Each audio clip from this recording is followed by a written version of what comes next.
2017 সালে নেত্রকোনার মোহনগঞ্জে মৎস্য অবতরণ কেন্দ্র নির্মাণ করে বাংলাদেশ মৎস্য উন্নয়ন কর্পোরেশন। 3 বছর পর 2020 সালে উৎপাদনে আসে সেখানের বরফ কল, কিন্তু 2 বছর পর 2022 সালে হঠাৎই বন্ধ হয়ে যায় সেটি।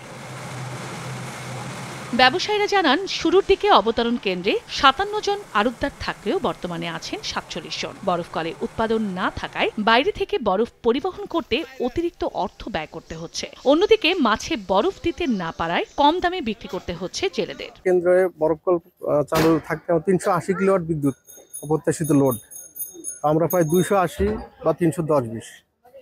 এই কারণে আমরা অনেকটাই বিদ্যুতের কারণে বরফ কলটি আমরা সঠিকভাবে চালাতে পারিনি। বরফ না থাকাতে আমাদের মাছ ঠিকমতো রপ্তানি আপনার ঢাকা দিতে পারিনি, না দেওয়াতে আমাদের মাছ অনেক নষ্ট হয়েছে। যারা পাইকার তাদের জন্য কিছুটা শেডের ব্যবস্থা করলে আরো একটু ভালো হইতো। এই জায়গায় বেচতে গেলে বরফ পাওয়া যায় না, বরফ আনা লাগে যে পাটপট্টির মুত্তাইকে। বিদ্যুৎ সংকটের অজুহাত অবতরণ কেন্দ্র কর্তৃপক্ষের, আর চাহিদা অনুযায়ী সরবরাহের দাবি পল্লী বিদ্যুৎ সমিতির। বিদ্যুতের ভোল্টেজ কম থাকা এবং অতিরিক্ত পরিমাণে লোডশেডিং থাকার কারণে আমাদের বরফ কলের প্রোডাকশনটা আমরা চালিয়ে যেতে পারি নাই। জেনারেশনের প্রাপ্তি সাপেক্ষে আমরা যে বন্টন পাই সেই হিসাবে বিদ্যুৎ দেওয়া হয়।